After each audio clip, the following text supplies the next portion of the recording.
जिसका नाम था पद विचलन, या इसको कई बच्चे पग भी बोलते हैं, एक ही बात है, विधि से समांतर माध्य, समांतर माध्य या फिर माध्य। तो सूत्र क्या था इसका? a प्लस और इंटू में h, h ही अंदर ही होता है। पहला काम है a निकालना। पहला काम क्या होता है? तो एक काम करते हैं, अपने a निकालते हैं। a निकालने से पहले आप x निकाल लो। तो इनको जोड़ो, आप आधा करो इसका, इनको जोड़ेंगे और क्या करेंगे? तो 5 निकाल के इसको दो, 50 और 50 100, आधा हो गया 50। अब इनमें अंतर 10 का है, तो 10 जोड़ दो 60, 70 और 90। ठीक है, x आ गया। अब इनमें से आप अगर चाहते हो भी हमारा जो जोड़ हम करते हैं लास्ट में, अगर वो जोड़ छोटा है, जोड़ क्या है? तो आप मान लो बीच में से संख्या को ये मान लो। और ये चाहते हो कि सर सारी संख्या प्लस की है, हमारी माइनस की आए नहीं, तो मान लो पहले को। समझ में आ गई? इन पांचों में से अगर फर्स्ट नंबर को a मानेंगे, ये वाला a, तो सारी संख्याएं प्लस की आएगी। और अगर हम बीच वाले को मानेंगे तो आधी प्लस की, आधी सवाल दोनों से ही हो जाएगा। तो मैं क्या कर रहा हूं, इस बीच की संख्या को a मानता हूं, 2 तो ये छोड़ेंगे और 2 ये छोड़ देंगे। ठीक है, तो यहां पर लिख देंगे माना कल्पित माध्य, यानी कि a कितना है बताओ? 70 है। अच्छा, अब ये a निकालने के बाद क्या निकालना है? d। क्या निकालना है? अब आप कह सकते हो कि सही इसमें u है, d तो है ही नहीं। तो आपको पता होना चाहिए कि u कब आता है? d में h का भाग देने से, तो d निकालना ही पड़ेगा। तो इन सब में से कितना माइनस करोगे? d बताओ कैसे आएगा? d आएगा डिफरेंस करने से। तो जो हमने 70 माना है नहीं, ये इस 70 को जिसमें से माना, इनमें से माना है हमने, इनमें से माइनस कर देंगे, तो यहां आ जाएगा आपका d। तो इसमें 70 माइनस करो, 50 माइनस 70 यानी कितना आएगा? 60 माइनस 70, 70 माइनस 70 0। कौन? आप ना, मतलब ये इतना कंफ्यूज मत हो, इस चीज को आप ऐसे लिखो, जिधर लिखो एक ही बात है, उससे कोई फर्क नहीं पड़ता। ठीक है, हाँ, ये लाइनें आगे पीछे करने से कोई फर्क नहीं पड़ता। इस लाइन को मैं यहां लिख दूं, कोई फर्क नहीं पड़ता इससे। तो 70 में 70 क्या? 0। 80 माइनस 70 प्लस का 10, और 90 माइनस 70 20। यह आपको एक एक स्टेप पता होना चाहिए। दोबारा सुन लो एक बार। सबसे पहले इनको जोड़ जोड़ के आधा करेंगे, तो किसके मान आएंगे? x के मान आ जाएंगे। फिर क्या करेंगे? 1 2 3 4 5 संख्याएं हैं, 2 ऊपर छोड़ेंगे, 2 बीच में बचेगा, उसका नाम कर देंगे a। a का पूरा नाम क्या होता है? कल्पित माध्य। फिर जो संख्या हमने a मानी है उसको माइनस करना है, किस में से? इन्हीं में से, x में से। तो क्या आ जाएगा? छोटी में से बड़ी घटाएंगे तो माइनस, और बड़ी में छोटी घटाएंगे तो प्लस। अब क्या करना है? देखो, d में h का भाग देना है। तो h का बताओ कितना मान है? इनमें 10 10 का अंतर है, 85 माइनस 75 10 आएगा, इसमें 1 घटाओ 10 आएगा, 10 का नाम क्या है? h। तो इन सब में कितने का भाग दे दो? तो कौन आ जाएगा? u। इसमें 10 का भाग दो, इसमें 10 का भाग -1, 10 का भाग दिया 0। देखो, 0 में 10 का भाग देने से 0 ही आएगा। 0 में किसी का भी भाग लगाओ 0 आएगा, लेकिन 0 में 0 का नहीं लगाना है। ठीक है, 10 में 10 का भाग 1 और 10 का भाग 2। किसका मान आ गया? हाँ, अब क्या करना है, f का u से गुणा करना है यहाँ पर। तो ये रहा f, इसको f बोलते हैं, क्या बोलते हैं इसको? ये f की लाइन और ये u की लाइन का गुणा करना है। तो 3 का 2 से गुणा करो, कितना आएगा? f गुणा u, तो 3 गुणा -2 माइनस का 6, 10 गुणा -1 11 इंटू 0 0, 8 गुणा 1 8, और 3 गुणा 2 अब इनको जोड़ देंगे। तो 8 और 6 14, 14 तो हो गए प्लस के, किसके हो गए? और ये 10 और 6 16 हो गए, ये माइनस के हो गए। तो 14 तो है प्लस के, और प्लस की संख्या लिखेंगे पहले, और 16 हो गए माइनस के। ये जोड़ बताओ किसका हो गया? Sigma F you. तो यह आ जाएगा -2, कितना आ जाएगा? और नीचे करना एफ का जोड़, एफ का कितना बताओ? ये 0 0 और 0। तो 8 और 3 11, और 11 22, 22 और 3 25, अब 25 और 10 35। अब ये सारे मान इसमें डाल देंगे। तो x बार बराबर में a प्लस सिग्मा f गुणा u बटा में सिग्मा f गुणा में h। a का मान, a का बताओ कितना मान है? a का मान है 70, फिर plus sigma F you, sigma F you कितना आया था? इसकी जगह आ जाएगा सिग्मा एफ यू, ये रहा सिग्मा एफ यू, कितना आया था? -2 बटा में सिग्मा एफ, सिग्मा एफ कितना है? 35, और गुणा एच, एच कितना है? 10। एच का मतलब कहां से है? एच, एच कहां से आता है? हाँ, 10 10 का फर्क है। तो 5 7 35, 5 दूनी 10, तो ये आ गया 70। देखो यहाँ प्लस है और यहाँ माइनस है, तो ये गुणा होगा, प्लस गुणा माइनस माइनस, ठीक है। यहाँ कुछ नहीं तो गुणा मानिए आप, यहाँ गुणा मानिए, ठीक है। बाहर प्लस है, अंदर माइनस है, तो क्या आएगा? माइनस। तो 2 गुणा 2 बटा में कितना?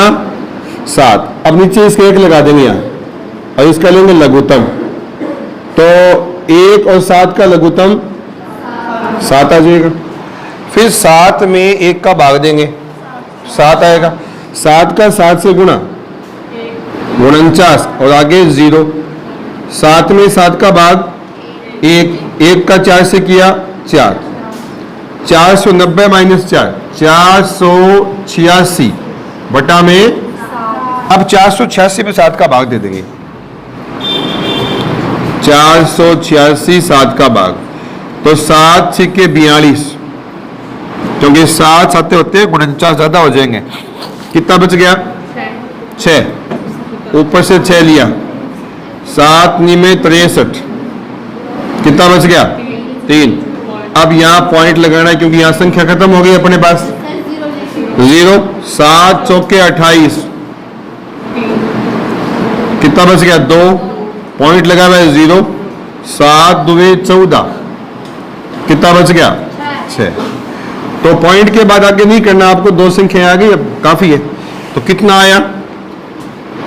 69.42।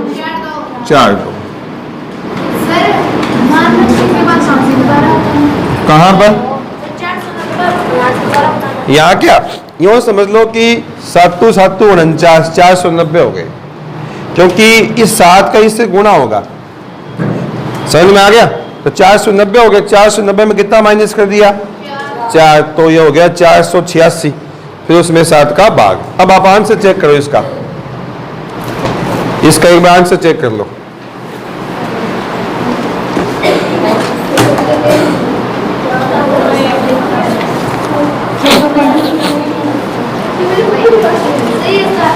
कितना ही आएगा? हाँ 43 तो इसलिए कर दिया ना कि यहाँ नहीं छोड़ दिया ना, आपको नियम पता है किसका। जब हम पॉइंट के बाद में 2 अंक निकालते हैं, सुन लो अभी, पॉइंट के बाद में 2 अंक निकालते हैं और यहाँ शेष पल कुछ बचता है ना, तो इस लास्ट के अंक को हम 1 बढ़ा सकते हैं, क्योंकि हमने भाग अभी अधूरा किया है, पूरा किया ही नहीं, तो इसको हम बढ़ा सकते हैं। चाहो तो आप 42 कर दो या 42 कर दो या 43 कर दो, एक ही बात है। तो 4 को ही कर देना, क्योंकि इसका आंसर ये अप्रोक्सीमेट है। अप्रोक्सीमेट का मतलब होता है लगभग, ठीक है। तो इतना ही कर लेना ये। तो आपको ये पूरा अच्छे से आ गया होगा समझ में। तो माध्य के हमने 3 प्रकार किए, इनको आप बार बार रिवाइज करना, आपस में मिक्स मत कर देना इनको। एक बार दोबारा से बताना चाहूंगा, एक यहाँ पर u कैसे आता है, d बटा में h, ठीक है। सर कौन सी विधि काम? हाँ अब ये समझो कौन सी विधि कहाँ पर लगाते हैं। वैसे तो कोई नियम नहीं है कि कौन सी विधि कहीं लगाए, आपको अच्छी लगे वो करो, लेकिन बनाने वाले ने 3 विधियां क्यों बनाई, उसके पीछे एक कारण है कि देखो यहाँ पर संख्या है ना, ये 45 से 55 10 तक ये छोटी छोटी संख्याएं हैं।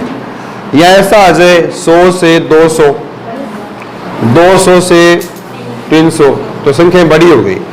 जब संख्याएं बड़ी हो जाती है तो उस समय लगाना चाहिए पद विचलन विधि।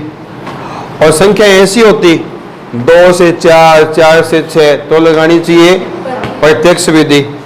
और संख्या न घनी बड़ी हो, न ज्यादा बड़ी हो, न ज्यादा क्या हो, छोटी हो, तब लगानी चाहिए कल्पित माध्य वाली, ठीक है। बाकी आपकी इच्छा पर है। पेपर में नाम अगर दिया हुआ आता है कि कल्पित माध्य की सहायता से करो, तो आपको ये करना पड़ेगा। और सीधा लिखा हुआ आता है कि माध्य निकालो, फिर आपकी इच्छा हो गई, फिर आपको जो अच्छा लगे वो कर देना, ठीक है। लेकिन इससे सवाल जल्दी होगा। अगर इस सवाल में आप प्रत्यक्ष विधि लगाओगे तो आंसर आएगा, लेकिन यहाँ पर ये जोड़ नहीं है, ये जोड़ काफी बड़ा हो जाएगा। इसमें फायदा क्या हुआ कि ये जोड़ हमारा काफी छोटा हो गया और क्वेश्चन थोड़ा जल्दी इसका आंसर आ गया, ठीक है। इसलिए इसमें 3 विधियां बनाई गई है। बहुलक हमारा पहले ही हो चुका है, अब अपने करेंगे माध्यक 14.3 पर, ठीक है।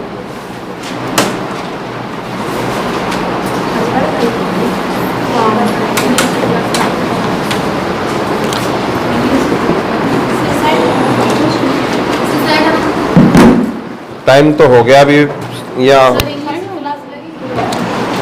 क्या बताएं आपको, टीचर्स हर कोई है ना रिस्पॉन्सिबल नहीं है। अब अपने जैसे कोचिंग में कई बच्चों के रेगुलर आते हैं, कई बच्चे रह जाते हैं। मैं आपको रेगुलर पढ़ा रहा हूँ, एक दिन भी मैंने मिस नहीं किया, तो ऐसे सारे लोग ग्रेजुएशन नहीं होते ना। तो अभी ये इंग्लिश के समी सर हैं, इधर रोज सर हैं, ये आ ही नहीं रहे। इनको दोबारा कॉल भी कर दिया, तो मैं देख रहा हूँ कि ऐसा कोई टीचर मुझे इंग्लिश का मिल जाए तो बहुत ही अच्छा टीचर ढूंढ रहा हूँ मैं, ठीक है। तो कोचिंग तो मैं भी कराता हूँ, समय तो मेरे पास भी नहीं है, लेकिन आप लोगों के लिए इतनी जिम्मेदारी ली है मैंने, तो ये लास्ट तक निभाऊंगा, ठीक है। नहीं, हसन सर का स्पोकन इंग्लिश बढ़िया है, ये ग्रामर वगैरह वो नहीं करवा सकते। देखो ऐसा है कि हर आदमी अपने अपने काम में प्रोफेशनल होना जरूरी है। अब साइंस का टीचर मैं भी हूँ वैसे, लेकिन मैं वैसे साइंस नहीं पढ़ा पाऊंगा जैसे जावेद सर कराते हैं। हाँ, तो इंग्लिश के लिए आपको टीचर देख रहा हूँ मैं, कोई टीचर मिल जाएगा ना मेरे को कल। नहीं, आपको पूरा ही करवाएगा वो, टेंस है, जो ग्रामर है, या पेपर कैसे आता है, पेपर कैसे करके आना है, ऐसा टीचर लाएंगे जो बोर्ड क्लास के बारे में ठीक से जानता हो, ठीक है। अब मुझे अच्छे से पता है तुम्हारा एग्जाम कैसे आएगा, पेपर में सवाल किस प्रकार से आएंगे, तो अपने उसी हिसाब से तैयारी करेंगे, ठीक है। तो थोड़ा वेट करो आप। मैथ की क्लास रेगुलर जारी है आपकी, और इंग्लिश का टीचर बुला देंगे। 1 या 2 दिन में मेरे को टीचर मिल जाएगा ना, क्योंकि अभी वैकेंसी आई हुई है 2nd ग्रेड की, सभी लोग टीचर तैयारी में लगे, मैं भी तैयारी कर रहा हूँ। मैं भी बीच में खड़ा हो गया हूँ, पढ़ते पढ़ते आया हूँ घर से अभी। अब आपको पढ़ा के वहाँ जाऊँगा पढ़ाने के लिए, वहाँ से सीधा घर जाऊँगा और फिर रात को 10 बजे तक पढ़ूंगा जनरल नॉलेज, जीके वगैरह, ठीक है। आपको भी पढ़ना पड़ेगा बाद में, चिंता मत करो, जीके आपको मैं ही पढ़ाऊंगा, ठीक है। मैथ के बारे में जीके भी पढ़ाएंगे आपको, मैं 2 सब्जेक्ट करवाऊंगा आपको जीके। हैं 10वीं के बाद में, 10वीं पास हो जाओगे ना, उसके बाद जीके है ना, वैसे तो जीके पढ़ने की उम्र होती है 10वीं के बाद ही, ताकि आप 2 जीके तैयार करने में मिनिमम 4-5 साल चाहिए पूरे, 1 साल में तैयार नहीं होता। तो 10वीं के बाद ही ना आपको आदत पड़ जाएगी ना, तो आप जब तक आपकी 11वीं 12वीं होगी ना, तो आपका अधिकतर जीके मतलब बढ़िया हो जाएगा। तो आपकी क्लास यहाँ कंटिन्यू लगी रहेगी, जीके मैं आपको करवाता रहूँगा। ठीक है, स्टार्ट करेंगे अपन राजस्थान से। जिले भरना, उनकी परिसीमाएं, पड़ोसी देश, सीमा कितनी है, ठीक है, सारा समझाएंगे। तो कुछ क्रियाविधि है उसकी, तो इसमें लिखो स्टेप 1। पहला स्टेप क्या होगा? स्टेप 1 लिखो, सर्वप्रथम सीएफ संचयी बारंबारता ज्ञात करते हैं। बारंबारता ज्ञात करेंगे। स्टेप नंबर 2, ठीक है, सिग्मा एफ बटा 2 यानी n बटा 2। अब मान लीजिए कि n कोई एक संख्या है, n क्या है? संख्या। ये बात मैं कल समझाऊंगा, सारी याद लिखवा रहा हूं खाली। तो यहां आपका लिख दिया मैंने स्टार। स्टार का मतलब है कि n में 2 का भाग दिया, कोई संख्या आ गई, जैसे मान लो n 20 है, 20 में 2 का भाग दिया, कितना आएगा? तो 10 क्या चीज है? वो स्टार। ठीक है, से तुरंत बड़ी सीएफ देखना है। हाँ, तुरंत बड़ी सीएफ देखना है।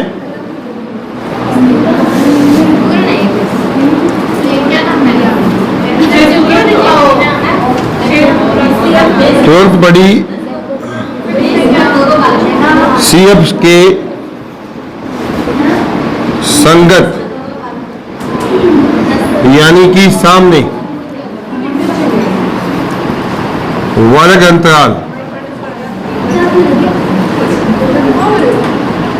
को माध्यिका वर्ग कहते हैं।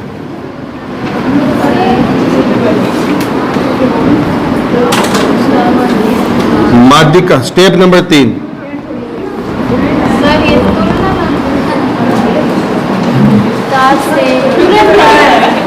अरे ऐसे कर लो, JUST, जस्ट बड़ी। हाँ, अरे समझाऊंगा कल, आपको लिख लो एक बार आप।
ये लिख लो आप, ठीक है। बड़ी है। अरे तुरंत बड़ी सीएफ के संगत सामने का वर्ग अंतराल को मध्य का वर्ग कहते हैं। ठीक है, ये जो कुछ भी लिखा है ना बोर्ड पर, अभी आपको कुछ भी समझ नहीं आएगा, आप लिख ले, कल मैं सवाल कराऊंगा आपको इस पर, तो वो समझ आ जाएगा। ठीक है सर जी, आधी घंटे का वो बताओ क्या? 18 जून 1576 में। वेरी गुड, 1576 में, सही है। आपने 1900 बोल दिया ना, काफी पहले समय की बात थी, 1976 में। ठीक है, आप तो देख के ही बताएगी, तो याद तो मुझे भी नहीं है।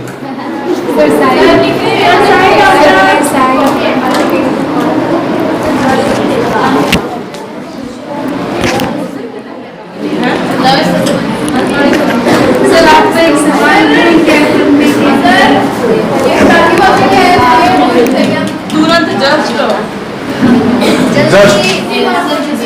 जस्ट